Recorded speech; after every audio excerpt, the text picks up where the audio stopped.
ایک بات مجھے یاد آ گئی اور وہ بھی دیوبند کے قریب کی. حضور جیلانی میاں قبلہ رحمت اللہ تعالی علیہ، حضرت تاج الشریعہ، افقہ الفقہا، قاضی القضات فی الہند، حضرت علامہ شاہ اختر رضا خان مد ظلہ العالی، جن کو ہم نے آپ نے نہیں بلکہ دنیا بھر میں سب سے بڑی یونیورسٹی، دنیا کی سب سے بڑی یونیورسٹی جامع ازہر کا رئیس، جو سب سے بڑے پوسٹ پر وہاں فائز ہے، اس نے مجمع عام میں حضرت تاج الشریعہ کو فخر ازہر فرمایا.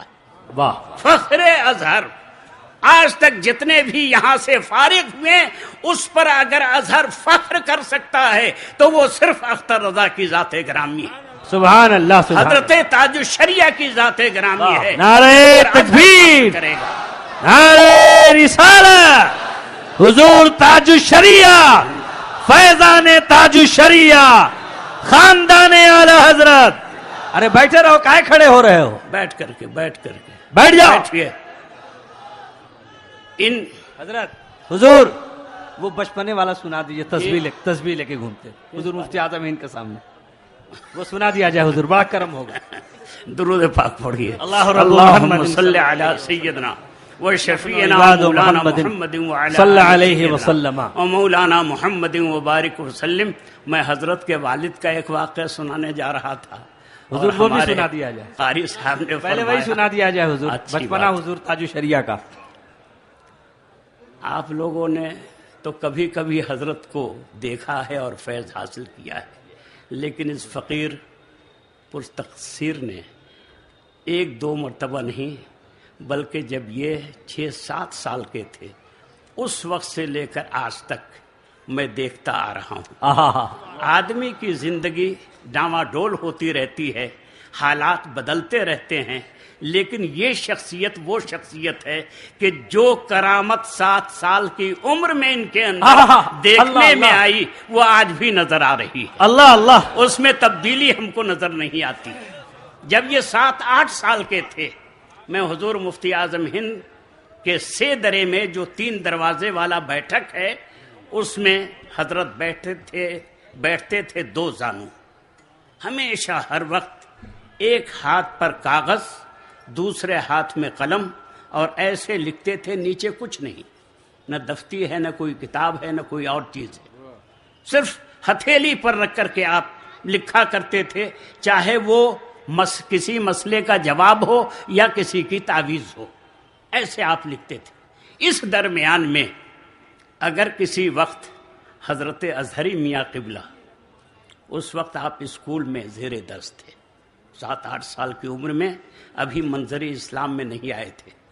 منظر اسلام میں آئے جب 8-9-10 سال کی عمر ہو گئی، بلکہ 11-12 سال کی عمر ہو گئی، تب آپ منظر اسلام میں آئے. اور منظر اسلام میں حضرت بحر العلوم مولانا سید افضل حسین صاحب جو میرے بھی استاذ تھے وہ حضرت کے بھی استاذ ہوئے، اور ان کے ساتھ جو شفقت و رحمت ان کی ہوئی، ہم نے نہ ان سے پہلے والے شاگردوں پر دیکھا اور نہ ان کے بعد والے شاگردوں پر دیکھا. ایسی شفقت فرماتے تھے. تو جب یہ حضور مفتی اعظم ہند کے سیدرے میں آتے تھے، دروازے میں آتے تھے، تو حضرت کی تسبیح کو اٹھا لیتے، تسبیح کو اٹھاتے اور اس کو لے کر کے گھومتے تھے. پڑھ رہے، وہاں جا رہے ہیں، وہاں سے یہاں آ رہے ہیں، سبحان اللہ، وہاں سے آ رہے ہیں، اور حضرت ان کو دیکھ رہے ہیں اور مسکرا رہے ہیں. حضور مفتی اعظم ہند ان کو دیکھ رہے ہیں اور مسکرا رہے ہیں. اللہ اللہ، کیا کر رہے ہو حضور؟ آپ تو خالی تعویذ لکھتے رہتے ہیں، لیکن میں تو درود پڑھتا رہتا ہوں. سبحان اللہ، نعرہ تکبیر، میں درود پڑھتا، نعرہ رسالت، تقوی تاج الشریعہ. اللہ، یعنی اس عمر میں بھی یہ خیال ہے کہ میں اپنے نانا جان کی خدمت میں ہوں اور ان کے سامنے میں درود پاک کا ورد کر رہا ہوں، درود پاک پڑھ رہا ہوں۔ ان کی ذات وہ ذات گرامی ہے کہ جب یہ ازہر شریف میں تھے، جامعہ ازہر میں تھے، اس وقت ان کے والد گرامی ہمارے استاذ پیر و مرشد حضرت علامہ الحاج شاہ محمد ابراہیم رضا عرف جیلانی میاں مفسر اعظم ہند شیخ الحدیث جامعہ رضویہ منظر اسلام بریلی، یہ ان کے والد گرامی تھے۔ جب یہ جامعہ ازہر میں تھے تو ان کے والد اکثر فرماتے تھے، اس بات کو بھی گوشے ہوٹ سے سنیے، اکثر فرماتے تھے میرا اختر ابھی جامع ازہر میں ہے، ان قریب وہ سنیت کے آسمان پر طلوع فرمائے گا، طلوع کرے گا، اور جب وہ طلوع کرے گا تو اپنے قریب آئیں گے اور دشمن دور بھاگیں گے، اپنے قریب آئیں گے اور شیطان دور بھاگیں گے۔ یہ ان کی پیشن گوئی تھی، یہ ان کا فرمانا تھا۔ اور جب اللہ تبارک و تعالی نے ان کو مقام قطبیت عطا فرمایا ہے کہ ساری دنیا ان کے پیچھے جا رہی ہے، تو وہ بات جو انہوں نے فرمائی تھی آج واضح طور پر ہمارے سامنے نظر آتی ہے، واضح طور پر ہم دیکھ رہے ہیں کہ جس کے دل میں سنیت ہے، جس کے دل میں بریلویت ہے، جس کے دل میں اعلیٰ حضرت کی محبت ہے، جس کے دل میں مفتی اعظم کی محبت ہے، جس کے دل میں حجت الاسلام کی محبت ہے، وہ ان کے قریب ہو رہے ہیں، اور جس کے دل میں یہ چیزیں نہیں ہیں وہ دور ہو رہے ہیں۔ جو ان کے والد نے فرمایا تھا وہ چیز ہمارے سامنے آ رہی ہے، اور انشاءاللہ تبارک و تعالی جو شخص ان سے محبت کرے گا، ان کے دامن سے وابستہ ہوگا، ایسی چادر ان کے سر پر ہے، ایسا واسطہ ان کے ہاتھوں میں ہے کہ انشاءاللہ تعالی وہ دنیا میں بھی کامیاب ہوگا اور آخرت میں بھی کامیاب انشاءاللہ۔ درود پاک پڑھیے، اللہم صلی علی سیدنا و شفیعنا مولانا محمد وعلی آل سیدنا و مولانا محمد وبارک وسلم، صلاۃ و سلام علیک یا رسول اللہ۔ ان کے والد کے ساتھ ایک مرتبہ تبلیغی سفر پر ہم نکلے۔ کہاں گئے؟ میرٹھ ہی میں، قریب ہی میں کلیر شریف ہے، وہاں حاضری دی۔ کلیر شریف سے لوٹے تو میرٹھ کے قریب آ کر کے حضرت نے فرمایا کہ یہاں سے تو قریب ہے دیوبند، چلو نا، چلو وہاں بھی کچھ کریں۔ چلے، لیکن دیوبند گاؤں میں، شہر میں، قصبہ میں ہم نہیں پہنچ سکے۔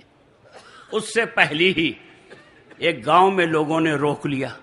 حضرت بہت حسین و جمیل، بہت خوبصورت، بڑی ان کی نہایت شاندار، جو لوگ دیکھتے تھے دیکھتے ہی رہ جاتے تھے، دیکھتے تھے تو ان پر فدا ہونے کو دل چاہتا تھا۔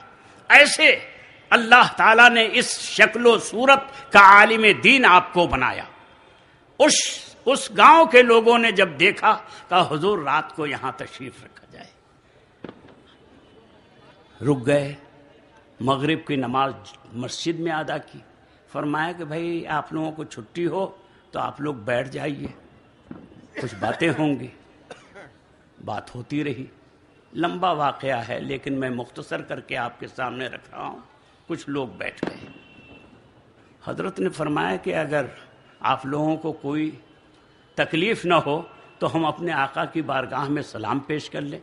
بڑا خوش ہو گیا وہ، وہاں کے لوگ بڑے خوش ہوئے، صلاۃ و سلام ہوا۔ اب حضرت کو تعجب ہوا کہ تم لوگ دیوبند کے قریب رہتے ہو اور یہاں اتنے شوق سے والہانہ انداز میں درود و سلام پڑھتے ہو، اس کی کیا وجہ ہے؟ کہا حضور یہ آپ لوگوں کی دعا ہے، آپ لوگوں کا کرم ہے۔ ہم نے اپنے باپ داداؤں کو جس راستے پر پایا ہے، ہم اسی راستے کو اپنائے ہوئے ہیں اور اسی پر چلنے کو فخر سمجھ رہے ہیں۔ ان میں کا کوئی آدمی جب تبلیغ کرنے کے لیے آتا ہے تو ہمارا کوئی آدمی ان کے ساتھ مسجد میں نہیں بیٹھتا بلکہ چلا جاتا ہے۔ یہ تو آپ کے چہرے کی کشش ہے کہ میرا دل چاہا کہ آپ حق پر ہیں، آپ اچھے آدمی ہیں، اس لیے ہم نے آپ کو روک لیا ہے۔ میں یہ عرض کر رہا تھا کہ آپ کے باپ داداؤں نے جو اہل سنت و جماعت تھے، سنی تھے، جو چیز انہوں نے آپ کو دیا، میلاد ہو یا عرس ہو یا فاتحہ ہو یا نیاز ہو، جو کچھ انہوں نے دیا ہے اس کو آپ مضبوطی کے ساتھ تھامیے۔ انشاءاللہ تبارک و تعالی یہ میلاد ہی آپ کے ایمان کو بچائے گا انشاءاللہ تعالی۔ یہ اتنا بڑا ملک امریکہ میں ایک ملک ہے سورینام، جب وہاں ہم گئے تقریر تھوڑی سی ہوئی تو لوگوں کو جب درود پڑھنے کے لیے کہا تو لوگوں نے کون سا درود پڑھا؟ رب سلم علی رسول اللہ، مرحبا مرحبا رسول اللہ۔ تعجب معلوم ہوا، بوڑھے لوگ، ارے بھائی یہ درود آپ کہاں سے لائے؟ تو یہ درود تو ہمارے دادا پردادا ہندوستان سے لے کر کے آئے تھے، سبحان اللہ۔ اور یہی درود وہ درود ہے، یہی میلاد اکبر وہ میلاد اکبر ہے جس نے ہمارے ایمان کو محفوظ رکھا ہے اور بدعقیدگی کو ہم سے دور رکھا ہے۔ یہ کرم ہے میلاد پاک کا۔ تو میلاد پاک اگر آپ قائم رکھیں گے، اس کے فیض و برکات جب آپ دیکھیں گے تو انشاءاللہ تبارک و تعالی کبھی اس کو چھوڑنے کی کوشش نہیں کریں گے۔ اللہ تعالی ہمیں اور آپ کو اپنے اسلاف کے قدم پہ استقامت عطا فرمائے اور اسی پر چلنے کی توفیق دے۔ وصلی اللہ تعالی علی خیر خلقہ ونور عرشہ سیدنا و نبینا و مولانا محمد وعلی آلہ واصحابہ اجمعین برحمتک یا ارحم الراحمین۔ سبحان اللہ۔ دیکھا آپ نے، بہت ہی عمدہ بیان، دلوں کو چھو لینے والی باتیں۔ بریلی شریف کے اکابرین کے صحبت یافتہ حضرت علامہ مولانا مفتی عبدالواجد صاحب قادری رضوی اپنے خطاب نایاب سے آپ کو بہرور کر رہے